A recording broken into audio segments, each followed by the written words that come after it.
few days ago on my Instagram, I had shared a picture of a beetroot raita that I'd made for my husband. And one of my followers, Patty, mentioned that she had never seen it as a raita before. She'd never seen beetroots used in a raita. So today I'm going to show you how to make a very easy beetroot raita. You get a couple different kinds of beets in the marketplace. Sometimes you get them fresh, and you're welcome to use fresh. You have to peel them and parboil them for this recipe in order to ensure that your fingers don't get red from the beets. A lot of people use different techniques. Some of them boil their beets and then peel them very carefully with a fork, and just go very gently. Sometimes you can oil your hands and use a very lightly oiled cooking surface in order to ensure that your cooking surfaces don't get stained. You can use food safety gloves. Any of those techniques work great. For me, I had these handy. This is golden beets. These are peeled, steamed, and cubed and ready to go. And this are peeled and steamed baby red beets. Now, I have them laid out. And I just lightly rinsed them to get any of the other liquid that was in there. I didn't want additional liquid in my recipe, and that's why I just rinsed them, drained them and rinsed them. The red beets I have sliced and diced down, and this recipe is rather simple. So let me show you some of the ingredients that we have laid out. I have some ghee or turmeric raita. The recipe for turmeric raita is in my book 7 Pots of Tea. However, if you don't have the book or if you don't have turmeric raita, you're more than welcome to use any other kind of ghee. If you're going vegan or dairy free, choose whatever cooking oil you use in your normal cooking. In addition to the ghee or the fats that we have, there is some black mustard seeds, some cumin, finely sliced and diced ginger. On the side, I have black peppercorns. I have my diced beets, some sliced red onions, diced red beets, cilantro, a bowl of yogurt, and some salt.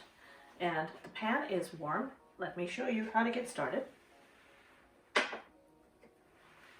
You need a pan that's going to be able to hold the heat of the ghee. So something that's non-stick and that can withstand some temperature is good for this one.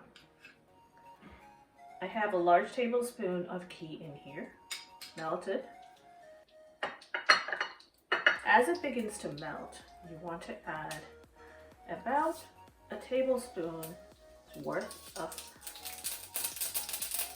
mustard seeds, the same amount of cumin seeds, and I'm turning it down to keep up with chatting with you. And then I'm adding about half a cup of sliced red onions.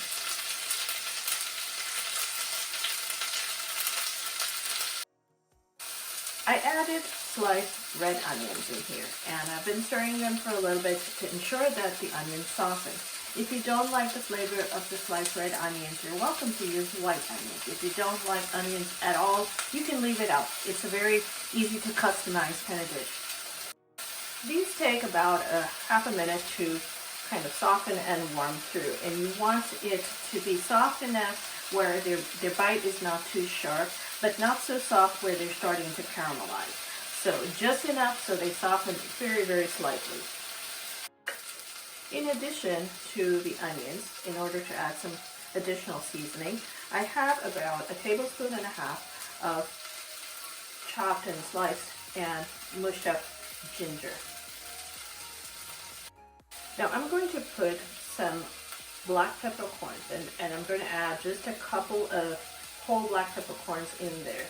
The black peppercorns don't really sputter in here. They just add a very, very, very slight bite to the preparation. If you like jalapenos, you can add them at this time in the preparation. The onions and ginger are nicely soft and aromatic, so I'm adding the remaining things. First up, the golden beets. Now for the red beets.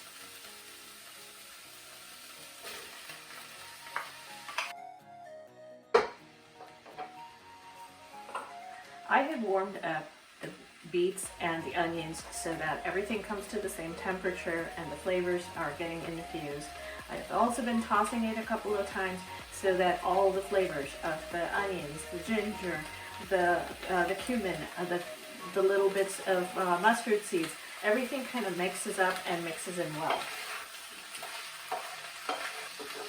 So this dish is almost done. I'm going to turn it off and take it off from the heat, and I'll show you what happens next. Now I took this off the heat, and you'll see how everything is mixed up and mixed in. We need 3 more things in here, and then it'll be ready to serve. First up, I'm going to check very quickly to make sure that it's not steaming too much. I have about a cup worth of Greek yogurt. And go straight in. And I'm going to add salt.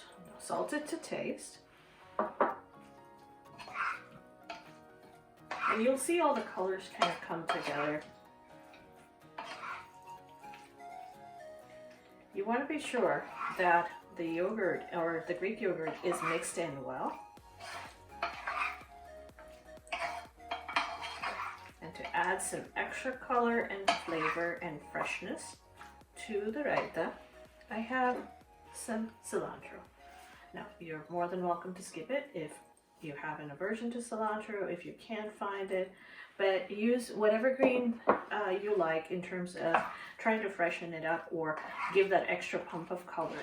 Dill greens work great in this dish as well. So this is all come together. It kind of looks like a potato salad, but it isn't.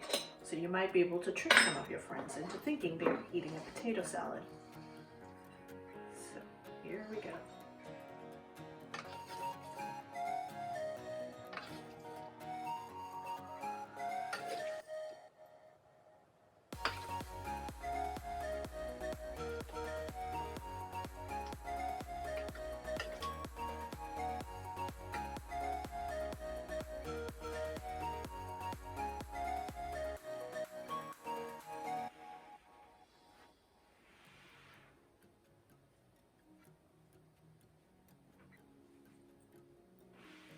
So here you go. This is for you, Patty, a beetroot raita. Enjoy.